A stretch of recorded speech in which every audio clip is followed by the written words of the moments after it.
I bought this HOTAS setup because I wanted a serious flight control system that could keep up with sim flying long-term, not just a starter stick I would outgrow in a few months. I wanted precision, weight, and enough buttons to stay hands on controls instead of constantly reaching for the keyboard.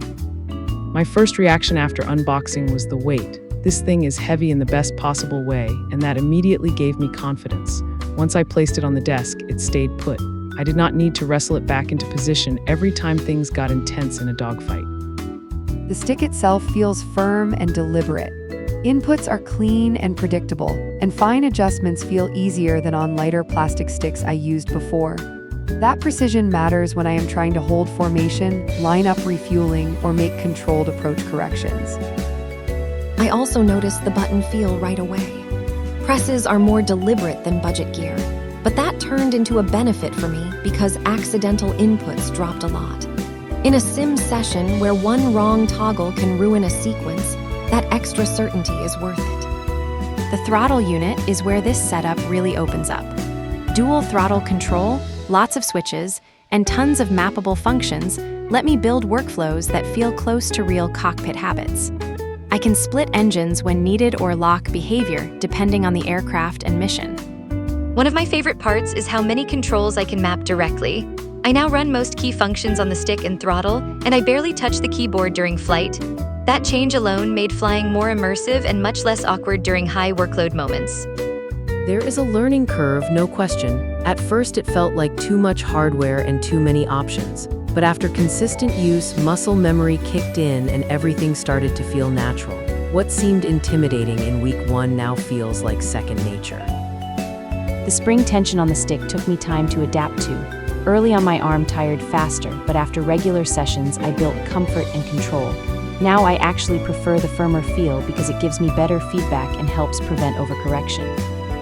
I did have to adjust my setup for rudder control since this stick does not use a twist axis. Once I mapped rudder to my preferred input method and practiced, it stopped being an issue.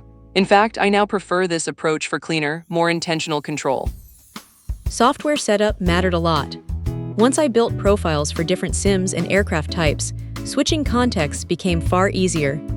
I can jump between combat flights, civilian routes, and space sim sessions without remapping everything from scratch each time.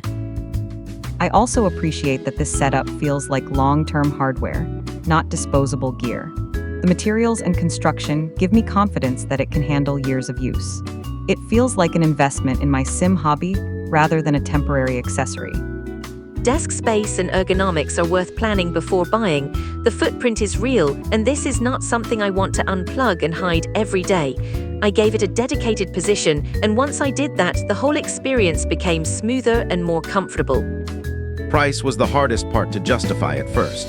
I went back and forth because cheaper options exist.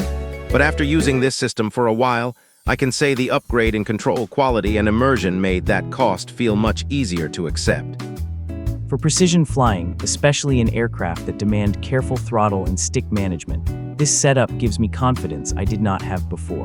Inputs feel consistent, and I spend less mental energy fighting hardware and more energy flying well.